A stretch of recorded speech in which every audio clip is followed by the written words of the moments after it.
Assalamualaikum warahmatullahi wabarakatuh. Video pembelajaran ini merupakan video pembelajaran IPA kelas 8 semester 2 yang berjudul Cahaya dan Alat Optik. Sifat cahaya meliputi 1. Merambat lurus, 2. Dapat dipantulkan dan dibiaskan, dan 3. Merupakan gelombang elektromagnetik. Pemantulan cahaya ada 2, yaitu 1. Pemantulan baur, jika cahaya dipantulkan oleh bidang yang tidak rata seperti aspal, tembok, dan kayu. Dan yang kedua, pemantulan teratur, jika cahaya dipantulkan oleh bidang yang rata seperti cermin datar. Hukum pemantulan cahaya yang dikemukakan oleh Snellius yaitu 1. Sinar datang garis normal dan sinar pantul terletak pada satu bidang datar. Dan yang kedua, besar sudut datang sama dengan besar sudut pantul. Cahaya akan dibiaskan ketika melalui dua medium yang memiliki kerapatan optik yang berbeda.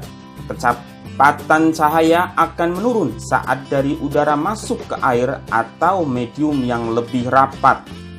Semakin besar perubahan kecepatan cahaya saat melalui dua medium yang berbeda, akan semakin besar pula efek pembiasan yang terjadi. Gelombang cahaya terbentuk karena adanya perubahan medan magnet dan medan listrik secara periodik, sehingga merupakan gelombang elektromagnetik. Peristiwa yang menunjukkan bahwa cahaya mampu mentransfer energi yaitu 1. Saat lilin dinyalakan di sebuah lampu yang gelap maka dapat menerangi ruangan. Dan yang kedua, gelombang cahaya matahari memancar ke segala arah sampai ke bumi. Sebuah benda hanya akan memantulkan spektrum cahaya yang warnanya sama dengan warna permukaan benda tersebut, sehingga kita dapat mengindrai dengan tepat warna-warna benda tersebut. Sifat bayangan cermin datar yaitu maya tegak sama besar dan jarak benda sama dengan jarak bayangan. Contohnya pada cermin.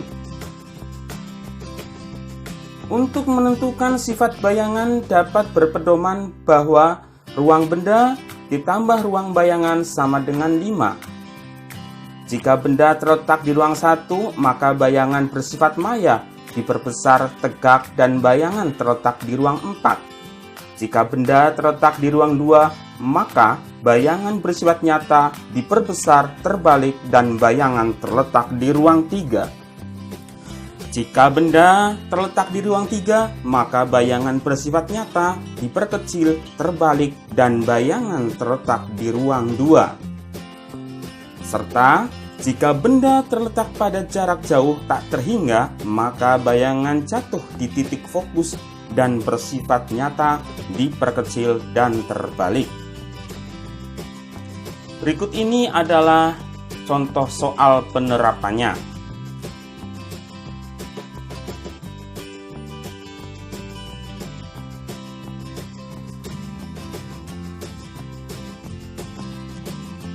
Bayangan yang dibentuk oleh cermin cembung bersifat maya diperkecil tegak dan lebih dekat dengan jarak bendanya.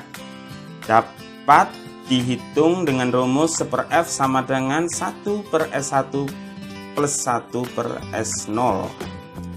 Sedangkan perbesarannya dapat dihitung M sama dengan S1/S0 atau H1/H0.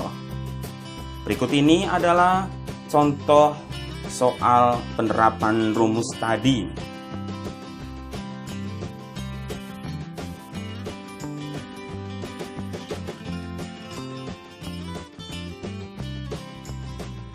Untuk menentukan sifat bayangan dapat berpedoman bahwa ruang benda plus ruang bayangan sama dengan 5. Jika benda terletak di ruang 1, maka bayangan bersifat maya diperbesar tegak dan bayangan ada di ruang 4.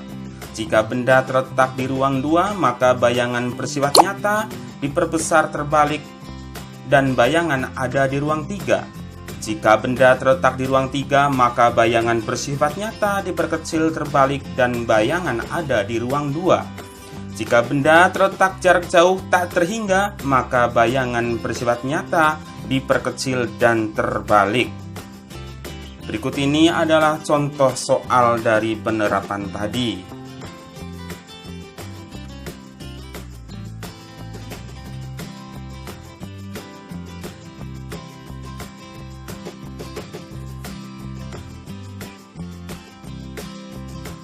Pada lensa cekung, bayangan yang dibentuk oleh lensa cekung bersifat maya, tegak, dan diperkecil, dan dapat dihitung dengan rumus 1/F sama dengan 1/S1 plus 1/S0, dan perbesaran dapat dihitung dengan rumus M sama dengan S1/S0 atau H1/H0.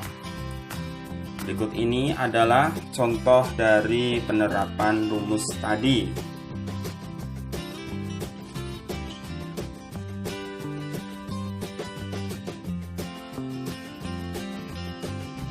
Daya lensa adalah kemampuan lensa untuk mengumpulkan atau menyebarkan cahaya yang dapat dihitung dengan rumus P sama dengan 1/F. Bagian mata manusia meliputi 1. Kornea yang berfungsi melindungi bagian yang sensitif yang berada di belakangnya dan membantu memfokuskan bayangan pada retina. Yang kedua, iris berfungsi mengatur sejumlah cahaya yang masuk ke mata. Yang ketiga, lensa mata yang berfungsi mengatur fokus cahaya sehingga cahaya jatuh tepat pada bintik kuning retina. Dan yang keempat, retina berfungsi membentuk bayangan benda yang kemudian dikirim oleh saraf mata ke otak.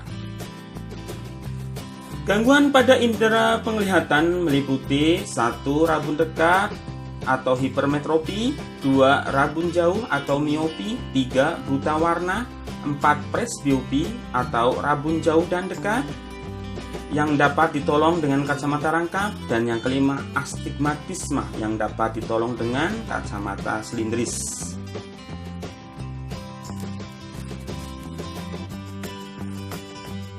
Orang yang menderita rabun dekat tidak dapat melihat benda jarak dekat dengan jelas. Hal ini karena bayangan yang terbentuk jatuh di belakang retina, sehingga bayangan yang jatuh pada retina menjadi kabur. Dapat ditolong dengan kacamata positif atau lensa cembung. Berikut ini adalah contoh soal.